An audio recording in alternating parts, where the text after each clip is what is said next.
Olá, o Região está começando agora aqui pela TV União. Seja muito bem-vindo, muito bem-vinda. Hoje eu estou recebendo o médico urologista, o Dr. Roberto Bacega. Dr. Bacega, é um prazer recebê-lo mais uma vez aqui no Região para falar sobre saúde do homem. Seja bem-vindo. Obrigado, Magalhães. Estamos aqui mais um ano na tentativa de colaborar com essa campanha do Novembro Azul e destacar o interesse por isso na saúde do homem, né? Estamos aqui juntos. Exatamente, doutor. E de acordo com o Instituto Nacional do Câncer, o INCA, o câncer de próstata representa 29% dos diagnósticos da doença no país. Então, é importante que a gente fale, né, sobre a prevenção e é importante reforçar, né, a existência desse mês de novembro, que é um período que se fala muito sobre prevenção ao câncer de próstata. Então, vamos começar aqui explicando para quem está nos acompanhando pela TV e também pela internet, doutor Bacega, o que é a próstata, qual a função dela no nosso organismo? Ok, a próstata é um órgão exclusivamente masculino, faz parte do sistema reprodutor masculino. Ela foi descrita pela primeira vez, descoberta em 1536 e depois ilustrada numa imagem por um anatomopatologista em 1538. É um órgão glandular que produz uma secreção, a secreção espermática, uma secreção esbranquiçada, que é 80% do líquido seminal, que na hora da ejaculação ela se espreme pela sua envoltura muscular. Na hora do orgasmo ela se comprime e emite esse líquido seminal, que é o veículo de movimentação dos espermatozoides até, entendeu, o fundo vaginal, né? E ela tem a função de nutrir o espermatozoide, bactericida também no trato urinário e também colabora com a continência urinária. Fica localizada na base da bexiga, logo abaixo da bexiga. Ela é alocada, a bexiga está aqui, a próstata localiza aqui e a uretra perfura, passa por ela e sai no canal peniano. Então, ela envolve a uretra. Por isso que o líquido dela é despejado na uretra, o mesmo canal que serve para a função urinária. Na hora do ato sexual, funciona para a emissão do sêmen produzido pela próstata, né? Do líquido seminal. E o que é o câncer de próstata? O câncer de próstata é a proliferação intraprostática de células com uma multiplicação anômala que não é da forma convencional, numa velocidade avançada de crescimento, podendo atingir a parte periférica interna da próstata.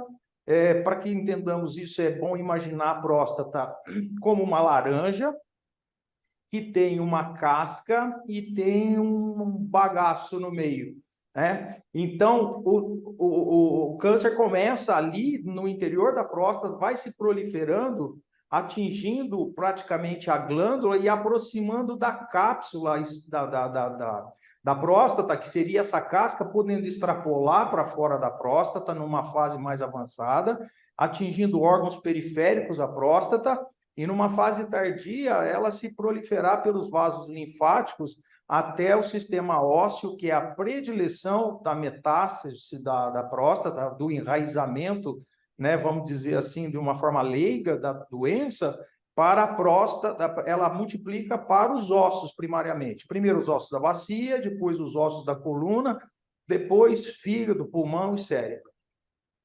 Esse é o câncer, é uma multiplicação anômala. Sim, e existem os fatores de risco que aumentam as chances de o homem desenvolver o câncer de próstata?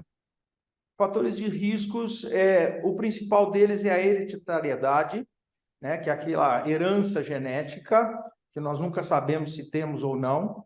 A forma de alimentação, a dieta que nós assumimos no dia a dia, os fatores hormonais, o envelhecimento, a obesidade, a etnia e a raça também a gente sabe que tem influência. Por exemplo, os asiáticos têm menos, os negros têm mais, então a raça e a etnia também influenciam muito. O envelhecimento é um fator importante, sabemos que quanto mais décadas nós temos, né, nós temos chances de ter o desenvolvimento do câncer da próstata. O senhor descreveu aí as chances também, né, de se desenvolver, as características, mas é importante também levar em consideração que o câncer de próstata é uma doença que apresenta alguns sintomas. Eu gostaria que o senhor falasse um pouco a respeito, né, se são sintomas silenciosos, se é uma doença que é grave, que causa dor. É bom diferenciar na questão de sintomas prostáticos que as 3 patologias ou as 3 doenças que nós temos na próstata são as prostatites, que são as infecções, o crescimento benigno da próstata, que está relacionado ao envelhecimento também e à idade, e ao câncer de próstata. São as 3 patologias. O câncer de próstata, nas suas fases iniciais, ele não dá sintoma nenhum, chamado de uma doença silenciosa ou uma doença surda, né, que não faz barulho, e por isso desmistifica alguns homens que dizem, olha, eu não estou sentindo nada, por isso eu não procuro. Né? Então, isso é um dos erros, porque essa doença só vai manifestar quando ela se espalhar para os ossos e começar com as dores ósseas, pélvicas. Aí, nessa fase, nós estamos numa fase de doença muito avançada, ao qual o tratamento se torna só paliativo, já não é mais curativo. Então, por isso, a gente fazer a detecção precoce. Então, é importante nós sabermos que os sintomas, eles não aparecem nas fases iniciais. O que é comum é a coexistência do crescimento benigno, do tecido benigno, com o aparecimento de um foco de malignidade. O crescimento benigno é aquele que faz com que o nosso jato urinário mude, de alguma forma. Eu brinco com os meus doentes, né, que o paciente começa urinando na parede e termina no sapato, né, porque ele vai encurtando essa velocidade. Os primeiros sintomas são irritativos, que são sintomas que faz com que nós, por exemplo, vamos lavar a mão e dá um desespero para urinar, chamado de urgência miccional. Outro é ir ao banheiro de hora em hora com a sensação de que não esvaziou a bexiga. São sintomas iniciais irritativos. Já os sintomas obstrutivos é de uma fase mais avançada, em qual o paciente precisa de esforço para urinar, o paciente precisa ir mais vezes ao banheiro, mas com esforço, com jato fino e fraco. Então, já são sintomas obstrutivos. Então, esses são os sintomas prostáticos, né, relacionados ao crescimento da glândula. Agora, o sintoma da infecção prostática, ele é nítido, é como se fosse uma cistite na mulher. É aquela sensação de urinar toda hora, mas aí acompanha-se febre e outros sintomas. É diferencial. Doutor Bacega, a partir de qual idade é indicada a realização de exames preventivos? Se nós formos levar ao fato de que nós não temos fatores hereditários, né, e predisponentes na família, a gente deveria começar entre 45 e 50. Se a gente levar em consideração alguns fatores, como hereditariedade, a raça, a obesidade, então aí nós devemos começar aos 40 anos. Embora, a nível de consultório, eu tenho um paciente único, de 38 anos, com diagnóstico de câncer de próstata. Então, bem precoce. Então, a gente nunca deve menosprezar fazer os exames de forma mais fiel. Né? Nesse caso, nesse caso em particular aí que o senhor citou, a questão hereditária é que prevaleceu? Provavelmente a questão hereditária, né? Porque não tinha obesidade, não tinha outros fatores, mas é o fator hereditário, que a gente nunca sabe quando ele vai se manifestar, né? E quais os exames o senhor solicita para diagnosticar o câncer de próstata? Inicialmente, a gente solicita o PSA, que é um exame de sangue, uma dosagem sanguínea de uma enzima prostática produzida pelos ácidos prostáticos. O PSA, ele ele não é patognomônico do câncer. Ele não estar elevado não significa estar com câncer. Significa que algo está estranho na próstata. Pode ser a doença benigna, pode ser a maligna ou pode ser uma prostatite. Isso a gente diferencia pela velocidade de crescimento desse PSA. Por isso é importante o médico ter a avaliação anual do paciente, porque tem maneira comparativa de acompanhar isso, né? PSA é um deles, que é o exame de laboratório. O toque retal, imprescindível, né? Não podemos dispensá-lo de maneira nenhuma, né? Sei que provavelmente você vai querer saber por que esse toque retal é indispensável, então eu já posso adiantar, porque um PSA normal ainda nos dá a possibilidade de ter 20 a 30% de câncer coexistindo, se nós confiarmos só no PSA. E acrescentando-se o toque retal ao PSA, nós diminuímos as chances de erro no diagnóstico para 0 até 8% somente. Ao passo que, se ficarmos sem o toque, até 30% pode passar desapercebido. Então, ele é imprescindível. Os dois, um não dispensa o outro. Bem, então, mesmo tendo o PSA, o exame de toque retal ainda é muito importante e indispensável, conforme o senhor disse aí. Indispensável. Não se deve temer, porque é um exame simples, não precisa de preparo algum, é um exame feito em torno de mais ou menos 5 a 8 segundos. Não, tudo bem que quando eu comecei, eu demorava uns 5 minutos para fazer. Hoje, com a experiência, a gente gasta de 5 a 8 segundos, que é o normal, né? E Para esse se fazer. preconceito, doutor, se eu tenho percebido que esse preconceito tem reduzido um pouco, as pessoas estão entendendo que isso é muito sério, né? Que é muito sério. É importante diagnosticar e não fugir desse exame, né? Que tem que fazer, né? O toque retal.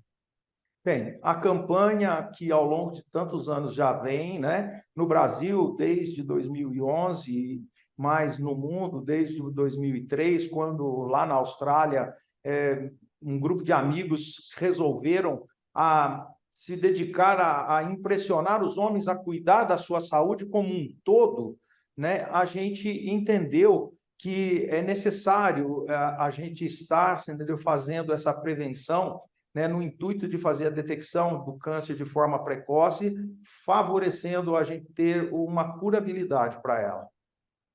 Muito bem, a gente vai rapidamente aqui para o intervalo. Voltamos já já com o Dr. Roberto Bacega, médico urologista, falando sobre a saúde da próstata. Até já.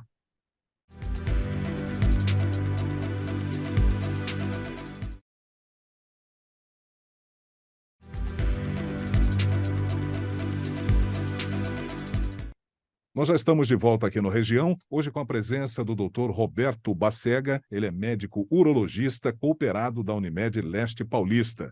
Dr. Roberto Bacega está aqui falando sobre a saúde do homem, mais precisamente sobre a prevenção ao câncer de próstata. Dr. Bacega, como é o tratamento dessa doença? Uma vez diagnosticado o câncer de próstata, algo que ficou faltando, nós falamos dos exames preliminares, né? Uma vez esses exames de PSA e toque estando normal, nós marcamos para o paciente um retorno anual de controle, tá? Desde que ele não esteja sob uma vigilância ativa. Mas os outros exames, uma vez que haja discrepância entre o PSA e o toque retal, nós partimos para alguns outros exames que são imprescindíveis para a gente, como no caso um ultrassom, uma ressonância magnética, uma biópsia, é uma sequência escalonada na qual a gente vai aprofundando até chegar ao diagnóstico concreto, né, para que a gente possa fazê-lo. E a ressonância é um exame de imagem que hoje nos classifica as imagens em alta possibilidade de câncer e baixa possibilidade, assim como é feito na mama hoje, na ginecologia, né? E a biópsia de próstata é aquela que faz a coleta de material dirigida para ter precisão e o diagnóstico concretizado. Uma vez diagnosticado, a gente vai, então, fazer o nosso tratamento. O tratamento, ele pode ser, dependendo da fase diagnosticada, a gente pode fazer uma vigilância ativa, que é algo novo. O que nos dá permissão para fazer uma vigilância ativa? É aquele paciente que vai passar no consultório a cada 3, 6 meses, com controles de PSA, não precisa de toque todas as vezes, mas controle do PSA nessas alturas, para que a gente possa saber a índole do tumor. Saber se ele é um tumor altamente invasivo, de baixa invasibilidade, para saber o comportamento dele. Alguns, hoje, pacientes são submetidos à vigilância ativa. A outra é a cirurgia, que é a prostatectomia radical, a retirada da próstata como um todo, que é feito por cirurgia convencional, uma incisão abaixo do umbigo, né, longitudinal, ou é feito por laparoscopia, e atualmente o padrão é a cirurgia robótica, não disponível para todos os convênios, mas já existe a possibilidade de fazer de forma robótica.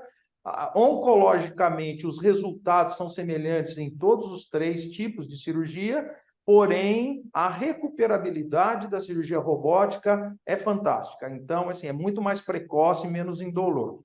Por isso, ela se tornou o padrão ouro. Depois da cirurgia, dependendo da fase, podemos fazer radioterapia, que é a aplicação e tratamento com o raio-x, é de forma externa, não é invasivo, é de forma externa, existem aparelhos diferenciados, uma radioterapia conformacionada, que é de uma forma de aplicação, a intensidade modulada, que é aquela que aplica alta dose na lesão, e periférico à lesão, ela aplica doses menores para diminuir os efeitos colaterais da radioterapia, tá? E também nós temos o tratamento com bloqueio hormonal, né, o bloqueio de hormônio, que a gente sabe que o estudo do tratamento do câncer de próstata e da hipertrofia de próstata foi inicialmente realizado em cães, e com a castração se observava a redução do tumor e da lesão. A partir disso, começou a se fazer bloqueio hormonal, hoje disponível de forma oral, em menor uso e até em desuso, os injetáveis, que são feitos com aplicação mensal ou trimestral, e também, entendeu, as aplicações, né, que nós temos da radioterapia agora numa sequência. Uma vez o hormônio, muitas das vezes, não sendo suficiente, e havendo um escape ao bloqueio do hormônio, nós partimos para a radioterapia com uma outra forma de tratamento, podendo ser ela oral ou injetável. Então, são armas que nós temos disponíveis para o tratamento, e a gente diz que desses tratamentos há uma curabilidade ou uma paliação. Isso vai depender da fase em que nós detectamos a doença. Por isso, você ia me perguntar, há chance de cura? E eu vou dizer, diagnóstico precoce nos dá mais do que 95% de chance de cura, com todas essas armas que nós temos na mão, e sem sofrimento. O diagnóstico tardio só nos permite paliar a doença, de forma que muitas das vezes a gente fica lutando com todas essas armas e alguns acabam escapando para a forma mais avançada. Além dos exames que o senhor já citou aqui, né, o toque retal, o PSA, há outras formas de prevenção do câncer de próstata? Diretamente, não. A gente sabe que algumas coisas podem colaborar, como a dieta. As dietas ricas em gordura, carne vermelha, né? Essas dietas, elas são contraindicadas, e a gente sabe que favorece muitas das vezes ao câncer, observando isso pela etnia. Alguns que não comem comidas saturadas em gordura, parece que tem menor incidência de câncer nessas populações. Por isso a gente sabe hoje que a gordura relacionada à obesidade e essa dieta favorece. Outras evitam, por exemplo, as frutas vermelhas, o tomate, que quando eu oriento para formação de cálculo eu tiro, mas para o câncer da próstata a gente prescreve o uso, né? E os legumes verde escuro, como no caso a couve, o brócolis, né? Então, assim, existem algumas coisas a mais que pode ser feita, mas que como diz assim, é off-label, fora da prescrição, porque assim, a gente não pode confiar nisso. A hereditariedade é o fator predominante. Já está reduzindo, mas ainda tem muita gente, muitos homens que têm medo de fazer o toque retal, e por outro lado, tem aqueles que têm medo de ter impotência sexual, né, ao se submeter a um tratamento de câncer de próstata. O que tem de mito nessa história aí, doutor? Com relação à impotência, o câncer de próstata em si, como doença, ele não tem relação com a disfunção erétil, com a impotência. Diretamente não. Existem outros fatores para a disfunção erétil do homem, na qual o câncer não faz parte.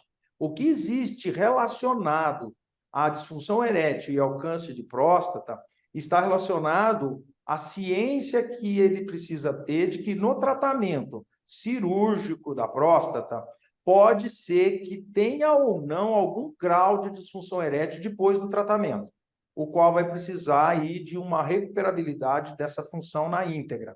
Eu digo que a partir do diagnóstico de um câncer de próstata no homem, ele já se tornou impotente. Ele já, psicologicamente, o fator psíquico já bloqueou. Ele já está se sentindo com a vida perdida. E a gente precisa estimular muito a pessoa para que ela não entre nesse quadro depressivo, né, estimulando ele, falando que depois da resolução desse problema, qualquer coisa que ficar, quer seja de incontinência urinária ou quer seja de impotência, a gente tem tratamento para isso depois. E o importante é a saúde e a vida a priori, quando a gente faz esse diagnóstico. Uma última questão aqui, doutor Bacega. O aumento da próstata pode acontecer durante o processo de envelhecimento? Isso é um sintoma ou é natural?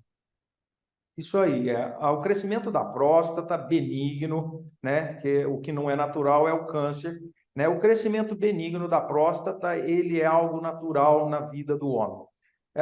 Nós nascemos e começamos a desenvolver a nossa próstata com a nossa idade até a puberdade, quando nós adquirimos uma próstata do tamanho de uma castanha.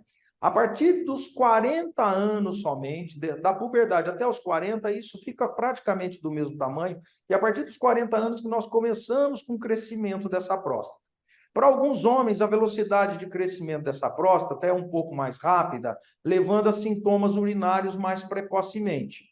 Para outros, é mais lento o crescimento, ele vai apresentar esse sintoma urinário numa forma mais tardia. Então, o crescimento benigno da próstata é algo natural, está relacionado com a idade, com o envelhecimento, né? Hoje a gente não tem mais homens que chegam no consultório praticamente assim com sonda, parou de urinar, porque chegou naquela fase tardia. É muito raro acontecer, né? Muito bem, doutor Roberto Bacega, médico urologista cooperado da Unimed Leste Paulista. Muito obrigado pela sua presença aqui no Região mais uma vez, trazendo informações importantíssimas, indispensáveis para os homens, principalmente. Obrigado, doutor. Nada, Magalhães.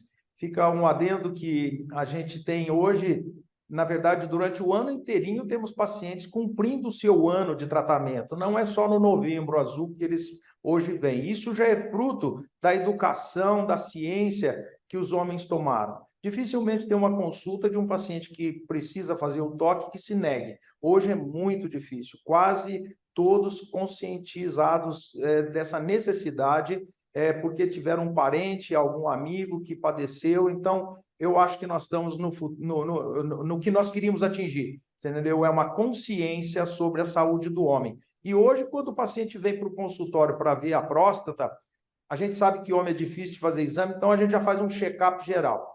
Faz o fator metabólico dele completo, e aí sim a gente orienta para que ele possa procurar um cardiologista, porque os dois médicos básicos que o homem tem que procurar durante o ano é um cardiologista e um urologista. Então, leva os exames já pronto, o cardiologista só completa. Assim, o homem se cuida um pouco melhor. E aprendemos isso com as mulheres, porque foram elas que nos ensinaram fazendo as suas campanhas de prevenção. E hoje, no consultório, as mulheres vêm arrastando muitos até a sala, certo? Depois elas saem só na hora do toque. Então, isso é fantástico, tá? E os homens perceberam, né, que as mulheres vivem muito mais, porque se previnem mais do que nós, né?